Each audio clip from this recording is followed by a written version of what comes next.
శ్రీ మహాగణాధిపతయే నమః. శ్రీ గురుభ్యో నమః. శ్రీమాత్రే నమః. శ్రీ మహాసరస్వత్యై నమః. ఓం నమః శివాయ.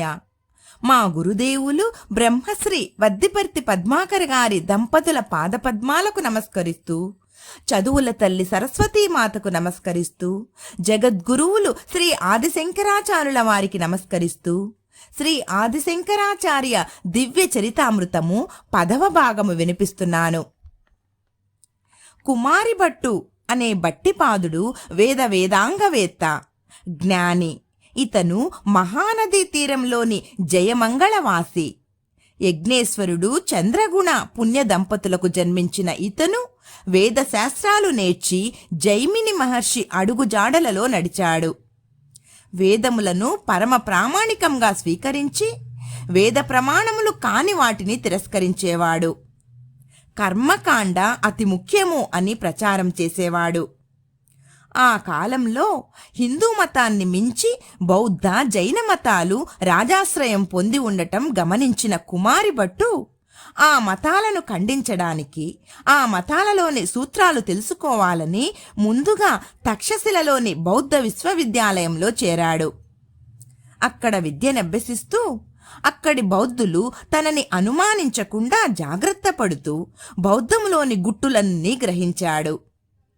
బౌద్ధులు చేసే వేద నిందను సహించలేక నిగ్రహంతో విద్యాభ్యాసాన్ని పూర్తి చేయసాగాడు. ఒకనాడు తన తోటి విద్యార్థులు చేసే వేద నిందను విని సహించలేక తన వేషం బయటపెట్టి వారితో వాదోపవాదాలు చేసి వాళ్ల నోళ్లు మూయించాడు. తనని ద్రోహి అని తన గురించి గురువుగారికి తెలియజేశారు తన తోటి విద్యార్థులు. భట్టు నిద్రపోయేటప్పుడు మేడ మీద నుండి క్రిందకు త్రోసి చంపేయమని శిష్యులకు చెప్పాడా బౌద్ధ గురువు. బుద్ధుని అహింసా సిద్ధాంతం మరిచాడా బౌద్ధ గురువు. గురువాజ్ఞచే నిద్రలో ఉన్న భట్టుని మేడపై నుంచి క్రిందకు తోసేశారు. కింద పడుతున్న భట్టుకి మెలకువ వచ్చి వేదాల మహిమతో ఆ ప్రమాదం నుండి బయటపడ్డాడు. కాని అతనికి ఒక కన్ను పోయింది. అక్కడ నుండి బయలుదేరి బట్టిపాద అనే మారుపేరుతో అమరావతికి చేరి అక్కడి ధర్మాత్ముడైన సుధన్వ మహారాజుని ఆశ్రయించాడు. అక్కడంతా చార్వక మతం ప్రబలి ఉండి నాస్తికత్వం రాజ్యమేలుతుంది. బట్టిపాదుడు అక్కడి వారికి వేదధర్మాల గురించి విపులంగా చెప్పి ఆస్తికత్వానికి అగ్రతాంబూలం వచ్చేలా చేశాడు. అక్కడి 21 చార్వక మతాచారులతో వాదనకు దిగి తన వాదనతో వారందరినీ ఓడించి అక్కడ వైదిక ధర్మస్థాపన చేసి రాజు కళ్ళు తెరిపించాడు. రాజుకు కృతజ్ఞతలు తెలిపి దేశ సంచారం చేస్తూ వేదమతం కర్మ సిద్ధాంతం అనే నినాదంతో అందరినీ కర్మిష్ఠులను చేస్తూ ప్రయాగ వచ్చి అక్కడ నివసించసాగాడు. వైదిక మతం విడిచి నాస్తిక మతాల రహస్యాలు తెలుసుకోవడానికి బౌద్ధ మతం స్వీకరించి తిరిగి యథాస్థితికి వచ్చినా మతం మారడం పాపం.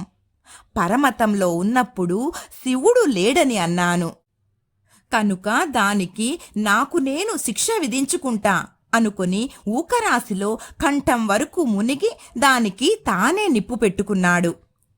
సరిగ్గా అదే సమయంలో కుమారిభట్టును కలవడానికి మన శంకరుల వారు అక్కడికి వచ్చి కుమారిభట్టును వారించి తన సూత్రభాష్యానికి వార్తికము రచించమని అడిగారు. తనకు సాటిగల మండనమిశ్రుడు ద్వారా ఆ కార్యము నెరవేర్చుకోమని, మీ చేతుల మీదుగా మోక్షము ప్రసాదించమని శంకరుల వారిని వేడుకొనగా శంకరుల వారు కుమారిభట్టుకు బ్రహ్మ రహస్యాన్ని ఉపదేశించి ముక్తిని ప్రసాదించారు. ఒక దివ్యజ్యోతి ఆ శరీరం నుండి బయటకు వచ్చి శంకరుల వారిలో లీనమైపోయింది. ఒకనాటి బ్రహ్మలోకంలో బ్రహ్మసభలో మునులు, ఋషులు, దేవతలు కొలువుదీరి ఉన్నారు. సభలో వేదస్వస్తి జరుగుతున్నది. దక్షయజ్ఞంలో పళ్ళు పోగొట్టుకున్న దుర్వాసుడు తన బోసి నోటితో వేదస్వస్తి పలికాడు. సరస్వతీదేవి నవ్వటం చూచిన దుర్వాసుడు రుద్రమూర్తిగా మారి భూలోకంలో జన్మించమని అమ్మని శపించాడు. హడలెత్తిన శారదామాత క్షమించమని, శాప విమోచనం అనుగ్రహించమని దుర్వాసుడిని వేడుకుంది. కైలాసవాసి శంకరుడు భూలోకంలో అవతరించి మీకు తారసపడినప్పుడు శాప విమోచనమవుతుందని, బ్రహ్మ కూడా భూలోకంలో పుట్టి భర్త అవుతాడని చెప్పి అక్కడి నుండి దుర్వాసుడు నిష్క్రమించాడు. భూలోకంలో శోషనదీ తీరంలో శ్రోత్రియ బ్రాహ్మణాగ్రహారంలోని వేదాంగ పండితుడైన విశ్వామిత్రుడనే విప్రునికి పుత్రికగా శారదాదేవి జన్మించింది. ఆ బాలికకు తండ్రి ఉభయభారతి అని పేరు పెట్టి పెంచి పెద్ద చేయసాగాడు. అక్కడికి దూరంగా ఉన్న ఒక అగ్రహారంలో హిమమిత్రునికి విశ్వరూపుడు అనే బాలుడిగా జన్మించాడు బ్రహ్మ.